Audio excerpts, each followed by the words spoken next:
అతన్ని కన్నప్పగా ఎన్నుకుని వీళ్ళందరూ చాలామంది ఏమనుకుంటారంటే మనం ఈ సినిమాలో యాక్ట్ చేసాం, శరత్ బాబు గారు, మోహన్ లాల్ గారు, లేకపోతే ఇంకొక అక్షయ్ కుమార్ గారు, ముఖేష్ రుషి గారు, వీళ్ళందరూ సినిమాల్లో యాక్ట్ చేశారని అనుకున్నారు. కానీ వీళ్ళందరూ యాక్ట్ చేయబడ్డారు. శివుని యొక్క ఆజ్ఞ చేత వీళ్ళందరూ ఈ సినిమాలో నటించాల్సిన, ఎందుకంటే ఎన్నో సినిమాలు చేసిన వాడు ఉన్నారు. మోహన్ బాబు గారు కూడా ఎన్నో సినిమాల్లో చేశారు, ఎన్నో సినిమాల్లో చేసి డబ్బు సంపాదించారు. డబ్బు సంపాదన మాత్రమే ప్రాతిపదికగా తీసినటువంటి సినిమా ఇది అయితే అయి ఉండొచ్చునేమో, కానీ కొంతమంది దృష్టిలో ఇది కేవలం పరమేశ్వరుని యొక్క అనుజ్ఞ చేత, పరమేశ్వరుని యొక్క ఆజ్ఞ చేత శిరసావహించి తీసినటువంటి ఈ సినిమా.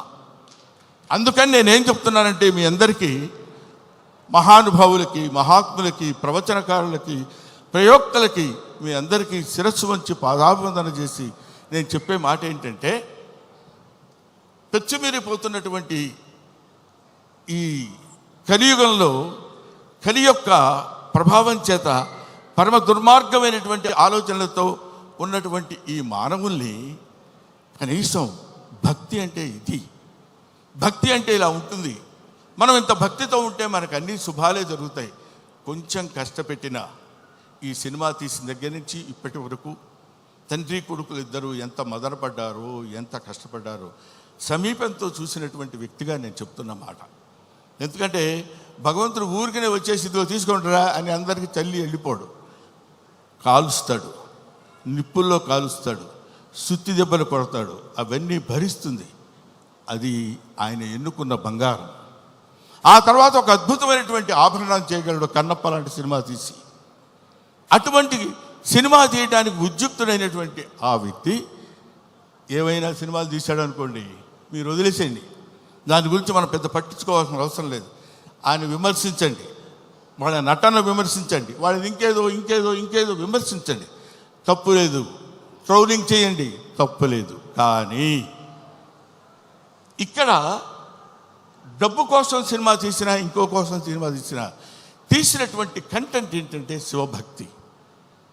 30-40 సంవత్సరాల తర్వాత, 50 సంవత్సరాల తర్వాత ఇప్పుడున్నటువంటి కుర్రకారుకి శివతత్వాన్ని, భక్తితత్వాన్ని, దైవత్వాన్ని తెలియపరచడం కోసం తీసిన ఈ సినిమాని మీ అందరికీ చేతులెత్తి శిరసావహించి మీరు నమస్కరించి, వినమ్రతతో నమస్కరించి చెప్పేది ఏంటంటే, ఈ సినిమాని ఆదరించండి, అభిమానించండి, అల్లరి మాత్రం చేయకండి. ఎందుకంటే శివుడు ప్రతి ఇంటా చేరాలి, ప్రతి గుండెలో చేరాలి, ప్రతి మనస్సుకి చేరాలి. అటువంటి చేరాల్సినటువంటి కొంచెం వాటర్ ఇస్తారండి. 1 సెకండ్.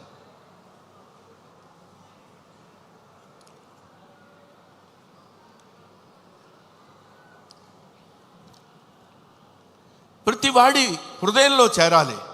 ప్రతివాడి హృదయంలో ఉన్నటువంటి అద్భుతమైనటువంటి దీపాన్ని వెలిగించేటువంటి ప్రయత్నం చేశారు. కాబట్టి ఈ సినిమా దిగ్విజయంగా ఉండాలని మనస్ఫూర్తిగా కోరుకుంటున్నాను. పైగా ఈ సినిమా ఎందుకు ఆడాలని నేను కోరుకుంటున్నాను అంటే, ఇది కేవలం మహోన్నతమైనటువంటి భక్తుల గురించి చెప్పేటువంటి సినిమా మాత్రం కాదు. దూర్జటి మహాకవి, శ్రీకాళహస్తిలో ఉన్నటువంటి దూర్జటి మహాకవి ఆయన చెప్పింది ఏంటంటే, రే ఏంటేంటో వేదాలు, పుణ్యాలు, పునస్కారాలు, హోమాలు ఇవన్నీ చేయటం కాదురా. అవన్నీ తెలియని వాళ్ళు కూడా చాలామంది ఉన్నారు. అవన్నీ తెలియని మనుషులు ఉన్నారు. అవన్నీ తెలియని జంతువులు ఉన్నాయి. అవన్నీ తెలియని పురుగులు, పాములు ఉన్నాయి. అవన్నీ తెలియని క్రిమి కీటకాలు కూడా ఉన్నాయి. వీటన్నిటికీ నేను మోక్షాన్ని ఇవ్వగలను. ఏ వేదంబు పఠించే లోత. సాలెపురికి ఏ వేదం చదువుకుంది? భుజగం ఏ శాస్త్రములు చూచాను. పాము ఏ శాస్త్రములు చూచింది? తాను ఏ విద్యాభ్యసనం వచ్చే కరి. ఏనుగు వెళ్ళిపోయి ఏ విద్యాభ్యాసనం చేసింది? చెంచు ఏ మంత్రం ఊహించాను. చెంచు ఏ మంత్రం ఊహించాడు? వాడికి ఏం తెలుసు? ఏమీ తెలియదు. బోధావిర్భావ నిదానములు చదువులయ్యా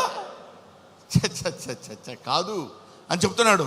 బోధావిర్భావ నిదానములు చదువులయ్యా కావు, నీ పాద సంసేవనాసక్తియే గాక జంతు తతికిన్ శ్రీకాళహస్తీశ్వరా. అది ఆయన చెప్పింది. అటువంటి ఆటవిక మానవుడు యొక్క పాత్రని పోషించేటువంటి మా మంచు విష్ణు ధన్యజీవి. ధన్యజీవి, ధన్యజీవి. ఎందరో మహానుభావులు పోషించేటువంటి పాత్ర. ఇప్పుడు అతని పాత్ర పోషణ ఎలా ఉందో నేను చెప్పడం, ఆర్టిస్టుల పాత్ర పోషణ ఎలా ఉందో నేను చెప్పి ఈ సినిమా మీరు చూడండి, మోహన్ బాబుకు బోల్డెంత డబ్బులు ఇవ్వండి అని చెప్పడానికి మాత్రం నేను ఇక్కడికి రాలేదు. అటువంటి పాత్రలు, అరుదైన పాత్రలు లభించేటువంటి శక్తి కుర్రకారుగా ఉన్నటువంటి ఆ వ్యక్తికి లభించడం ఒక అదృష్టం. పోతే ఈ సినిమాలో చాలామంది నటించారు. అందరి నటన గురించి ఒక్కొక్కళ్ళ గురించి నేను చెప్పడం కంటే, భక్తి అంటే మనందరం ఏమనుకుంటామంటే, ఆ స్వామి దగ్గరికి వెళ్ళి శనివారం నాడు స్నానం చేసి, అయ్యో శుక్రవారం అండి వాళ్ళు ముట్టుకోను, గురువారం నాన్ వెజిటేరియన్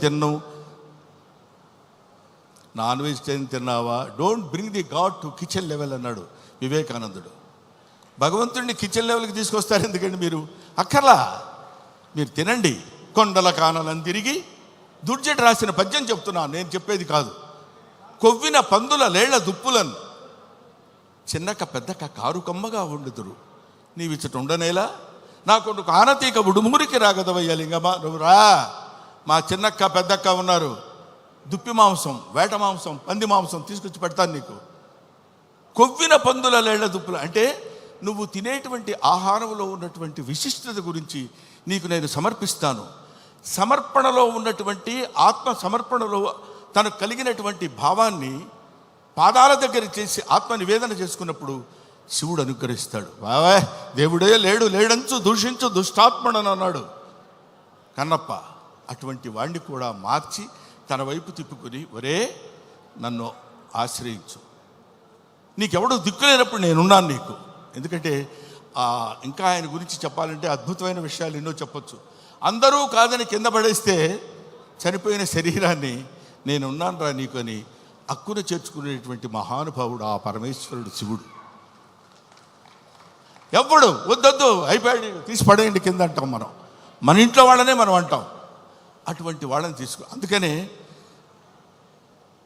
దాన్ని ఏమంటారంటే, అధికుడని అధముడని నరుని దృష్టిలోనే భేదాలు, శివుని దృష్టిలో అంతా సమానులే. కాబట్టి అక్కడ ఇచ్చట అస్పృశ్యత సంచరించుటకు తావే లేదన్నాడు జాషువా. ఇక్కడ అబ్బాయి నేను వీడు ఫలానా క్యాస్ట్ నేను వీడిని ముట్టుకొని అని ఉండదు. ఇటువంటి శివతత్వాన్ని మన వాళ్ళ వరకు, మన 2 రాష్ట్రాల వరకు అని కాకుండా యావత్ భారతదేశంలో ఉన్నటువంటి ఎవడు శివుడంటే ఇంకా ఎంతసేపు అయినా మాట్లాడతాను. కాకపోతే సుమ లక్కీగా ఇక్కడ లేదు. కాబట్టి ఎందుకంటే మీ అమ్మా నాన్న ఎవరంటే ఫలానా అని చెప్తాం, వాళ్ళ అమ్మా నాన్న ఎవరంటే ఫలానా వాళ్ళని చెప్తాం, వాళ్ళ అమ్మా నాన్న అని చెప్తాం. అలా వెళితే అసలు మీ అమ్మా నాన్నలు ఎవరంటే వాగర్ధావివ సంపృక్తవు వాగర్ధ ప్రతిపత్తయే జగతః పితరవు వందే పార్వతీ పరమేశ్వరవు. జగత్తుకే తల్లిదండ్రులైనటువంటి వాళ్ళు పార్వతీ పరమేశ్వరుడు. ఆ పార్వతీ పరమేశ్వరుల యొక్క అంశ చేత, నానా ఇది క్రిమి సాలెపురుగు, దీనికి మోక్షాన్ని ఇచ్చాడు. అది కీటకం పాము, దానికి మోక్షాన్ని ఇచ్చాడు. అది జంతువు ఏనుగు, దానికి మోక్షాన్ని ఇచ్చాడు. నాగరికత లేనటువంటి మనిషి, అడవి మనిషి, వాడికి మోక్షాన్ని ఇచ్చిందే కాకుండా శ్రీశైల మహాక్షేత్రంలో తన శిరస్సు మీద పెట్టుకున్నాడు. అదిగో కన్నప్ప గుడి అని మనం చూస్తాం. అంతటి ప్రాతిష్ఠ్యం కలిగినటువంటి ఈ అద్భుతమైనటువంటి కావ్యాన్ని చిత్రీకరించాలనేటువంటి ఆలోచన మోహన్ బాబు గారికి కలగటం, ఇది అందరికీ పంచాలి, ఈ శివతత్వం అందరికీ తెలియాలి, ఈ భక్తితత్వం అందరికీ తెలియాలంటున్నారు. కాబట్టి మహాత్ములైనటువంటి వాళ్ళకి, మహానుభావులైనటువంటి వాళ్ళకి, జ్ఞానులైనటువంటి వాళ్ళకి, జ్ఞానమే అజ్ఞానం అనుకునేటువంటి వాళ్ళకి, అజ్ఞానమే జ్ఞానం అని కూడా పరిగణించుకునే వాళ్ళందరికీ శిరస్సు వంచి వయసులో మీ అందరికంటే పెద్దవాడైనా నమస్కరించి మిమ్మల్ని కోరుకునేది ఏంటంటే, శివతత్వాన్ని సంబంధించిన ఈ సినిమాని ఎవరూ అడ్డుకోవద్దు. మీ అందరి సినిమా చూడమని కూడా నేను చెప్పట్లేదు, అడ్డుకోవద్దు. చూసిన తర్వాత ఆహా, ఇందాక ఆ మ్యూజిక్ డైరెక్టర్ ఉన్నాడు, శివుడికి కులం ఏంటండి? శివుడికి కులం ఏంటి? క్రిస్టియన్ ఫ్యామిలీ నుంచి వచ్చినటువంటి వ్యక్తి స్టీఫెన్సన్. మ్యూజిక్ డైరెక్టర్ పేరు ఏంటండి? స్టిఫై.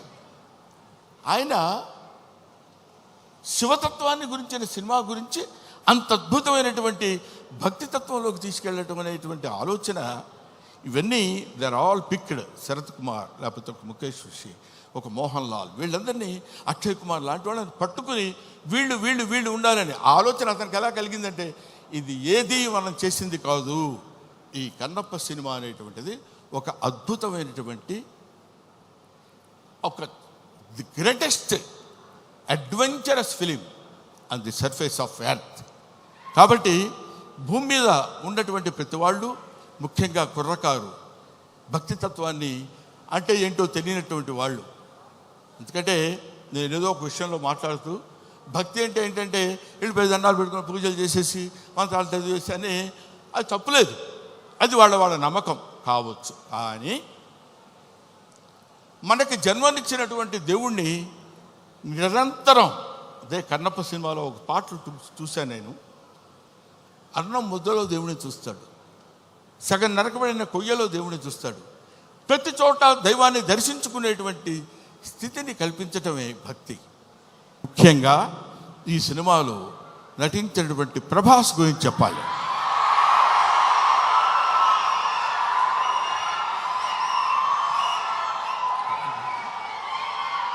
ప్రభాస్ అంటే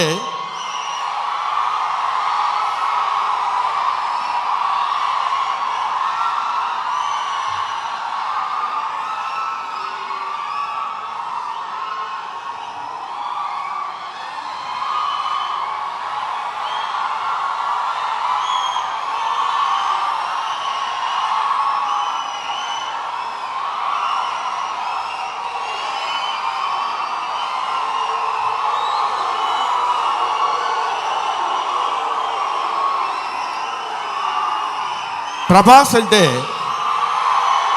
ప్రభాస్ అది ఇంకా ఆపండి. ప్రభాస్ గురించి చెప్పాలి ఈ సినిమాలో. ఆయన ఒక ప్రపంచం గర్వించదగినటువంటి నటుల్లో ఇప్పుడు ఒకడు ప్రభాస్. ఈ సినిమాలో ఆయన ఎందుకు అంగీకరించాడంటే, సినిమాలో ఆయన డబ్బు కోసం అంగీకరించలేదు, ఏదో ఈ సినిమాలో ఒక అద్భుతమైన క్యారెక్టర్ చేయాలని ఆయన అంగీకరించలేదు. ప్రభాస్ ఒక మానవతా విలువలు కలిగిన మనిషి, ఒక మంచి మనిషి. ఎవరైనా ఏదైనా చేయిజాప అడిగితే కాదనేటువంటి వ్యక్తి కాదు ప్రభాస్. ఎవరైనా అద్భుతమైనటువంటి స్థితిలో ఉండి ఇది నాకు కావాలి అని అడిగినప్పుడు, ముఖ్యంగా ఆ విషయంలో చెప్పాలంటే మోహన్ బాబు గారికి అత్యంత సన్నిహితుడు. మోహన్ బాబు గారు ఎలాంటి వాడంటే, ఓ చిన్న ఆల్కహాల్ లాంటి వాడు, అలవాటైతే వదిలిపెట్టలేం. అలాగే ఎంతో మోహన్ బాబు గారి మత్తులో, మోహన్ బాబు గారి ప్రేమలో మునిగి తేలినటువంటి వ్యక్తి. కాబట్టి ప్రభాస్ ఈ సినిమాలో చేశాడు. అరే మోహన్ బాబు గారి ఎంట్రీ చూశారు కదా, అతను స్టీఫెన్ కూర్చున్నాడు, మ్యూజిక్ డైరెక్టర్. ఆ మోహన్ బాబు గారి ఎంట్రీ అలా పెడితే ప్రభాస్ శివప్రభాసుడు. అతను శివుడి చేత ప్రకాశవంతంగా పెరిగేవాడు, 6 అడుగుల అందగాడు. అతను విగ్గు పెట్టుకుని అలా వస్తున్నప్పుడు ఒళ్ళు గగురు పొడిచి వీర తాండవం, శైవ తాండవం చేసేటువంటి విధంగా ఆ సినిమాలో నటించాడు ప్రభాస్. నేను చూశాను. ఆహా, ఇది కదా సినిమా, ఇది కదా శైవభక్తి, ఇది కదా దైవభక్తి అని నిరూపించేటువంటి సినిమా. ఇటువంటి సినిమాలు మనం చూడాలి, మన పిల్లల చేత చూడించాలి.